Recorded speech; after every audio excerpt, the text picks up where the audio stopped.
Hello friends, आज मैं आपको बताऊंगा कि बच्चा देने के बाद गाय भैंस को ये 3 दवा ज़रूर पिलाएं।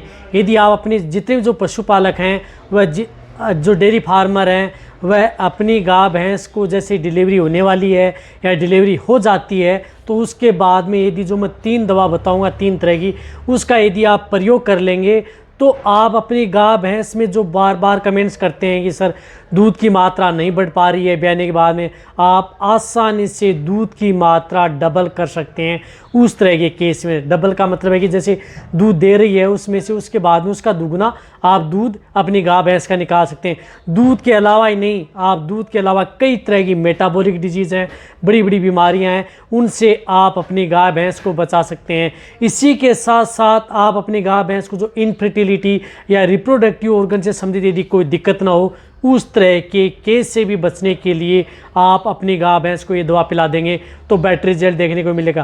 कहने का मतलब है कि ये दवा आप अपनी गाय भैंस में दूध की मात्रा ही नहीं बढ़ाएगी बट आपके पशु में अलग भी काम करेगी। नुकसान कोई भी नहीं है, किसी भी तरह का कोई भी साइड इफेक्ट आपकी गाय भैंस में देखने को नहीं मिलेगा। कौन सी दवा आती है, कितनी डोज देनी चाहिए, कितनी मात्रा में देनी चाहिए, आज की वीडियो के अंदर आपको डिटेल से बताया जाएगा। इस चैनल पर नए आए हैं तो पहले आप चैनल को सब्सक्राइब कर लें, साथ में बेल आइकन और ऑल वाला ऑप्शन दबाएं। आपको पता है कि इस चैनल पर सही, सटीक और साइंटिफिक मेथड से आपको जानकारी दी जाती है। देखो, सबसे पहले मैं बताना चाहता हूँ कि जैसे यदि आपकी गाय भैंस की डिलीवरी होती है, डिलीवरी होते ही आपको पता है कि जब तक यदि आपकी गाय भैंस में कई बार क्या दिक्कत देखने को मिलती है कि जेल प्रॉपर नहीं डाल पाती, कई बार पशुओं के शरीर में जिस प्रकार से कैल्शियम, मैग्नीशियम, फास्फोरस की डिफिशिएंसी हो जाती है, जिसकी वजह से जो ज़्यादा दूध देने वाली जो गाय भैंस हैं वह क्या करती हैं कि बैठ जाती हैं, खड़ी होने में दिक्कत करती हैं, या जो कमज़ोर पशु हैं उनमें भी इस तरह की दिक्कत देखने को मिलती है कि वो खड़े होने में दिक्कत करता है।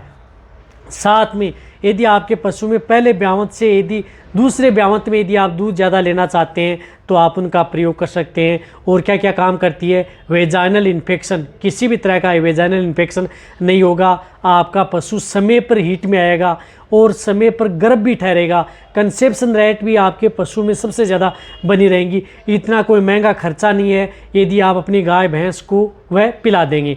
साथ साथ में आप अपने पशु में जिस प्रकार से कई तरह की मेटाबॉलिक डिजीज़, जिसमें मिल्क फ्यूर है, बहुत ज़्यादा नुकसान होता है गाय भैंस का, कीटोसिस है, बहुत ज़्यादा नुकसान होता है भैंसों में देखने को मिला होगा। कई बार भैंस क्या करती हैं कि बांट या दाना मिश्रण नहीं खाती, सिर्फ हरा चारा, सूखा चारा खाती है, वो धीरे धीरे छोड़ देती हैं, तो उस तरह की बीमारी भी हमें देखने को नहीं मिलेगी। और साथ साथ में आप अपने पशुओं को जिस तरह से ये तो बीमारी देखने को नहीं मिलेगी, साथ में PPH है, अदर जो बीमारियां हैं, पशुओं के पेशाब के साथ खून या गोबर के साथ इस तरह की दिक्कतें हैं, और साथ में पशुओं में डिहाइड्रेशन का शिकार होना, कमजोरी आना, वह भी पशुओं में देखने को नहीं मिलेगा। कहने का मतलब है कि आप अपने पशुओं में ये तो देखने को नहीं मिलेगा, साथ में आप अपने पशुओं में अच्छी डाइट भी लेगा और दूध की मात्रा आप अपने पशुओं में आसानी से बढ़ा सकते हैं। अब देखो देना क्या है, सबसे पहले मैं आपको बताना चाहता हूं कि जैसे यदि आपकी गाय भैंस की डिलीवरी होती है, जैसे ही बच्चा दिया, बच्चा देने के तुरंत बाद आपको उसे एक कैल्शियम जेल ज़रूर पिला दें।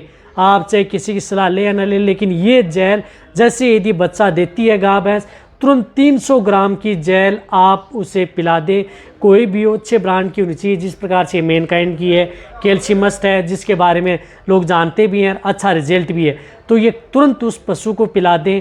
ये लगातार उस पशु को 3 दिन से लेकर के 4 दिन तक, ज़्यादा दूध देने वाली गाय भैंस हैं 20-25 लीटर से ऊपर हैं तो आपको 4 दिन देनी है, उससे कम है तो आपको ये 3 दिन आप अपनी गाय भैंस को ये जेल ज़रूर पिलानी है। चाहे आपके पशु में फर्स्ट डिलीवरी हुई हो या चौथी, 5वीं कैसी भी हुई हो, बहुत अच्छा रिजल्ट देगी। कैल्शियम, मैग्नीशियम, फास्फोरस, अदर जो एलिमेंट्स हैं उनकी पूर्ति करेगी, साथ में दूध की मात्रा और पशुओं को पीक पर लाने का काम भी करेंगी। तो ये दे पशु में बेटर रिजल्ट मिलेगा, कमजोरी आपके पशु में नहीं आएगी, दूध यदि आपका पशु बना रहेगा। अब इनके साथ आपको देना है किसी भी तरह की पशुओं में बच्चेदानी में इन्फेक्शन न हो। सबसे मेन कारण है जब पशु यदि जेर प्रॉपर नहीं डालता है, यदि डाल भी देता है तो कुछ भाग यदि पशुओं के शरीर में रह जाए या पूरी रूप से बच्चेदानी या गर्भाशय की सफाई नहीं हो पाती है, यदि पूरी सफाई नहीं होगी तो उन पशुओं में दूध की मात्रा आप ले ही नहीं सकते।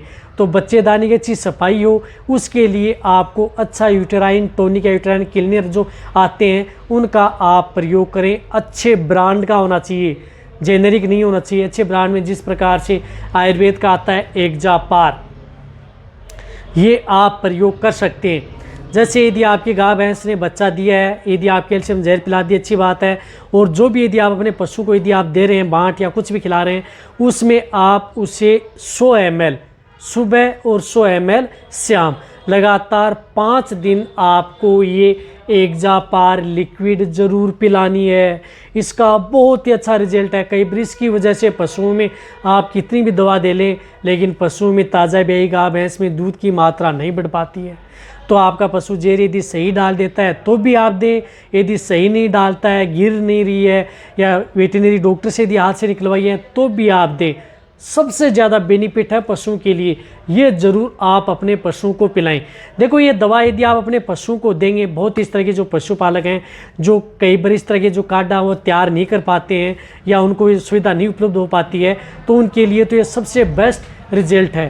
तो ये दवा आप अपने पशुओं को 5 दिन ज़रूर पिला देनी चाहिए यदि आपको अच्छा रिजल्ट लेना है तो ये आपको ज़रूर देना है। इसी के साथ आपको जो एक तीसरी दवा आती है उस दवा का भी प्रयोग पशुओं की डिलीवरी होने के बाद में ज़रूर करें, क्योंकि पशुओं में क्या होता है कि बच्चा देने के बाद में पशुओं के शरीर से जो बच्चा भी बाहर निकलता है, जेर है, पानी है, बहुत ज़्यादा शरीर का वजन है वो पशुओं के शरीर से बाहर निकलता है। तो उस तरह के केस में पशु एनर्जी है वह डाउन हो जाती है, नेगेटिव एनर्जी में चला जाता है।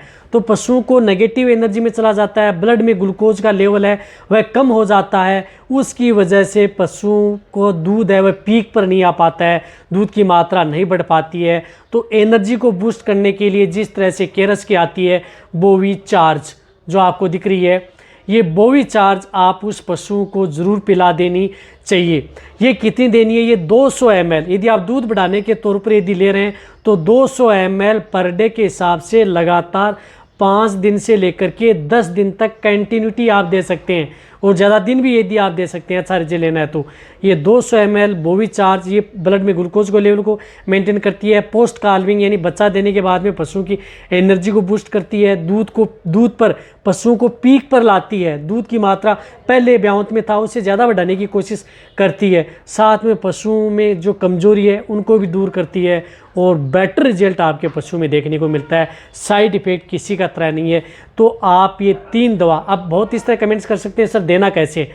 कैल्शियम जेल है, आप दिन में एक बार कभी भी किसी भी समय दे सकते हैं, एक साथ ओरली उसको पिला दें। जो ये दवा है बोविचार्ज, ये आप 200 ml या तो आप 100 ml सुबह 100 ml शाम दे दें, या 200 ml एक साथ दे दें। जो भी आप अपने पशु को बांट या दाना मिश्रण दे रहे हैं उसमें मिक्स करके दे दें। और ये भी आप अपने पशुओं को दे सकते हैं, चाहे 100 ml ये ले लें, 100 ml ये ले लें, दोनों को मिक्स करके भी आप अपने पशुओं को एक साथ जो भी बांट दाना मिश्रण दे रहे हैं उसमें दे सकते हैं। लगातार यदि आप 5 से 10 दिन तक ये पशु दे, कैल्शियम जेल आपको 3 से 4 दिन ज़्यादा नहीं देनी है। अदर जो दवा होती है वह आप अपने पशु को 5 से 10 दिन कंटिन्यूटी दें। मैं कह रहा हूँ अदर आप धीरे धीरे बाद में 10 दिन बाद में आप अपने पशुओं का जो डाइट है वह ज़रूर बढ़ा दें, और 20 दिन बाद में उसकी डिवर्मिंग करा दें। मैं कह रहा हूँ कि आपके पशु में दूध की मात्रा डाउन ही नहीं होगी, आपका पशु मेटाबॉलिक अदर बीमारी में ग्रसित ही नहीं होगा, बेटर रिजल्ट आपको देखने को मिलेगा, नुकसान किसी तरह का होगा भी नहीं। इसी तरह की वीडियो आपको इस चैनल पर नॉलेज भरी ऐसे ही आपको समय पर ऐसे मिलते रहेंगे। इसी तरह से वीडियो देखते रहे। तो इस तरह की वीडियो को आप जितना हो सकता है पशुपालक वेटरनरी उनके साथ इसी तरह से वीडियो देखते रहें। थैंक्स, धन्यवाद।